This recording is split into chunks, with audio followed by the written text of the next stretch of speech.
And if the black is in, Neil Robertson can win. Playing the cushion forced as well. Can he just... The 2022 Masters gave us some of the best snooker we'd seen in some time, with a string of ridiculous matches and more than one outrageous moment. So it's hard to say what the best shot of the tournament was, or who played it.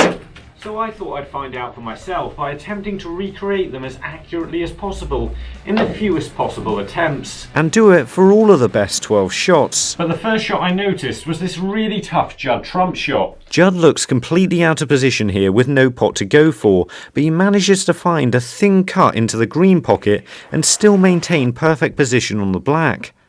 Even though this might not finish as high on the list as you might expect, it's still a really difficult cut. I was a little bit disappointed here because I don't think I got the reds in quite the right place, so even though I still pot it, my position's a long way out for the black. I was disappointed with this one, but I think I play the rest of them a lot better than this.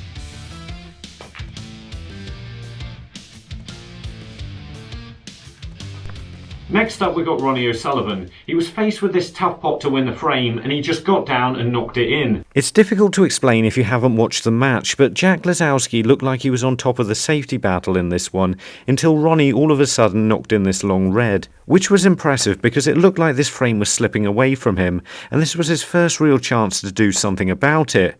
It might not be right at the top of the list, but I was still pretty happy to get it in 2 attempts.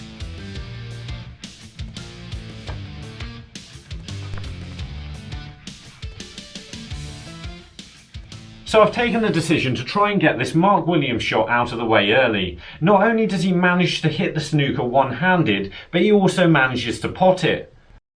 The last time I attempted a Mark Williams shot like this, it took nearly 90 attempts, so I'm hoping we can get done a little bit quicker than that. The left-hand side here should mean I definitely hit the pink. After that, I'm just hoping for a bit of luck. Nobody's going to believe I got that.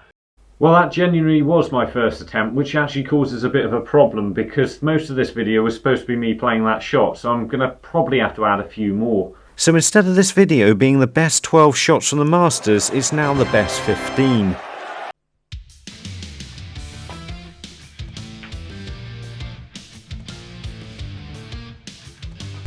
It's time to test the cue power a bit with this Judd trump shot. He arcs the cue ball onto the baulk cushion and manages to get it all the way back for the black here.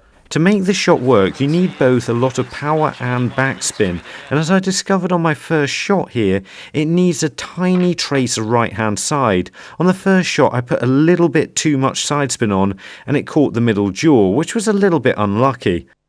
I just don't think I can hit the ball as hard as Judd can, so I couldn't make it arc as much, but I was pretty happy with the result, especially as I was in position to pot the black.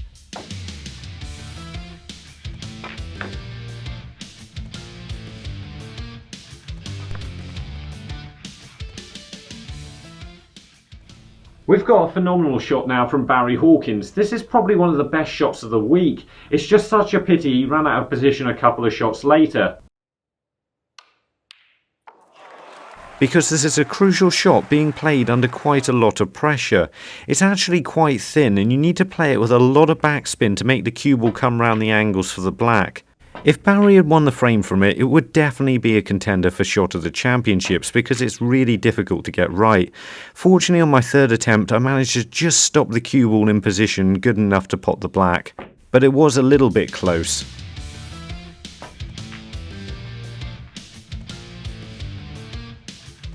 If Judd trumps pink was testing my cueing a little bit, then this shot from Maguire is something else. He pots a red over one of the corner pockets from the D and manages to screw back for the yellow.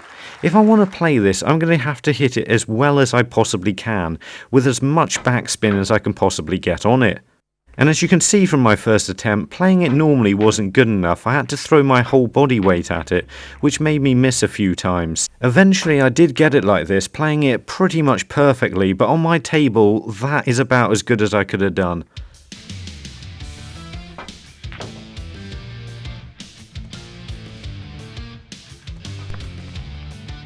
Mark Allen wasn't on a colour, and this red over the pocket was causing him a bit of a problem, and he managed to quite brilliantly, I think, get the cue ball down the table and cover the red with the black. He didn't get it completely safe, but it was pretty good under the circumstances. Playing the black to the side cushion like that so it blocked the red was incredibly challenging, so I think I got a bit lucky to get this after one attempt, but not as much as the Mark Williams shot.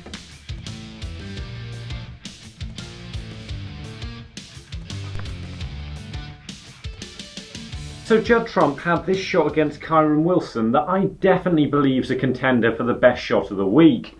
You have to remember here he's a long way behind in the frame with no obvious safety shot. So not only does he manage to pot the red here, he manages to bring the one remaining safe red away from the cushion and back into play. And of course goes on to clear the table from this position. This one shot changed the match dramatically in his favour, and he went on to win it fairly comfortably from this position. After playing this shot a few times, I found it really difficult. I was happy to get it. It wasn't quite the same, but I was really pleased with the result.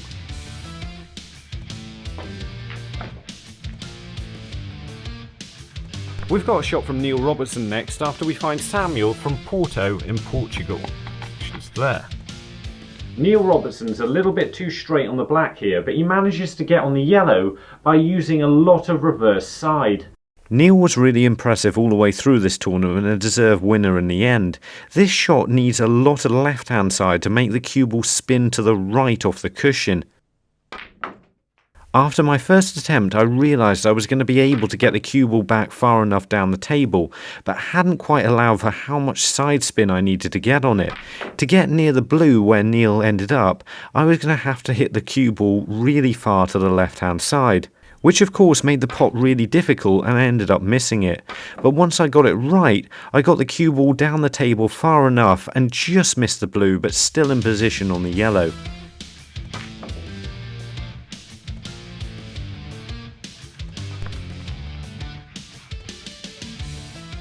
Next up we got the Mark Williams impossible shot that I don't think's quite as difficult as it appears. Although there was a lot of pressure on it, and if he made any sort of mistake he would have instantly lost the frame, as he did in the end anyway. And I was wondering as I watched it live what would have happened with this or an earlier shot if he'd screwed the red in through the black, but that's probably a bit controversial.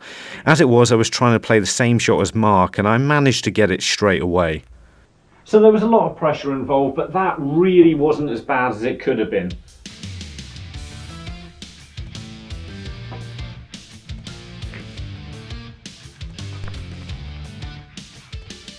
On to Mark Selby now, who's attempting a long pot but also trying to screw the cue ball back safe. In some weeks this might be a contender for the best shot of the entire tournament, but it goes to show just how good the shots we've had are that this one probably wouldn't even make the top 5. Saying that, this was a really good first pot of the tournament for Mark and he knocked it clean into the centre of the pocket. I was pretty happy to get this after just 3 attempts and it was just about in range for me to screw back. Didn't quite get behind the bulk line, but I think that's close enough.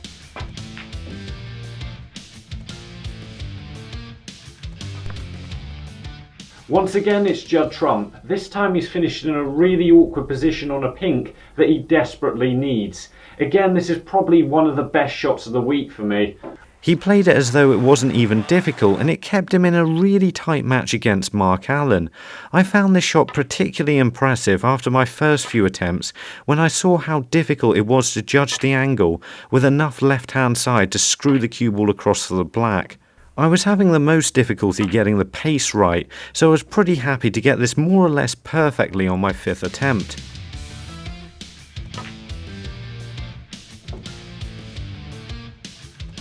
Being in danger of losing the frame after having the balls replaced twice, Mark Williams decided to attempt the pot, and he couldn't have played it any better. All things considered, I think this was Mark Williams' best shot of the entire week.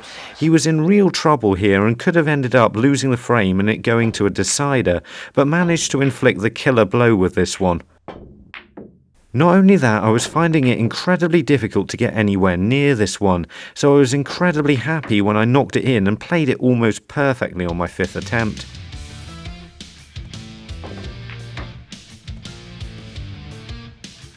After we find us in from Ulsan, South Korea, we've got a shot from Stuart Bingham.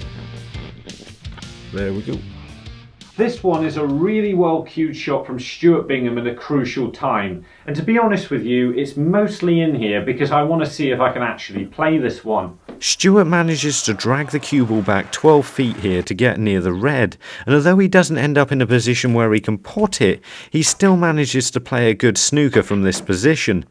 There's going to have been a lot of disappointed players in this tournament because once again we've got a beautifully executed shot that doesn't end up winning the player the frame and they end up losing the match. Personally, however, I was also a little bit disappointed at this stage. It felt like I'd bitten off more than I could chew here, and I was cueing the ball about as well as I could, and it wasn't quite good enough to get on the red. I was about a foot short. And it wasn't like I could throw my body weight at the cue ball because I was stretching to reach it. I genuinely thought I was going to fail to get on the red here, but I knew I only needed a little bit more to get in position, and I was getting closer every time I potted the yellow. From an attempts point of view, this was the hardest shot I had to play, but I wouldn't even put it in the top 10 shots of the tournament. Eventually, however, I struck it perfectly. Didn't actually think that was possible. I'm happy with that.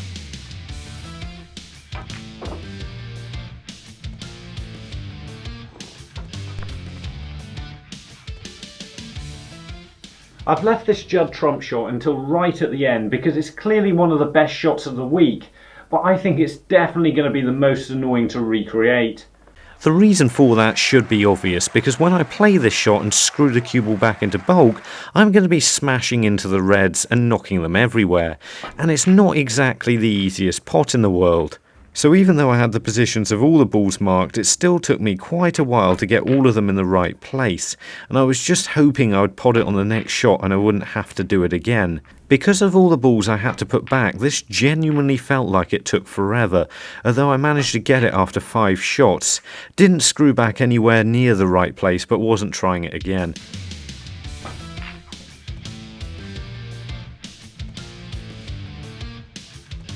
So for the results, and third place was a close run thing between a few of them, but I'm going to give it to Judd Trump and this pink he played against Mark Allen.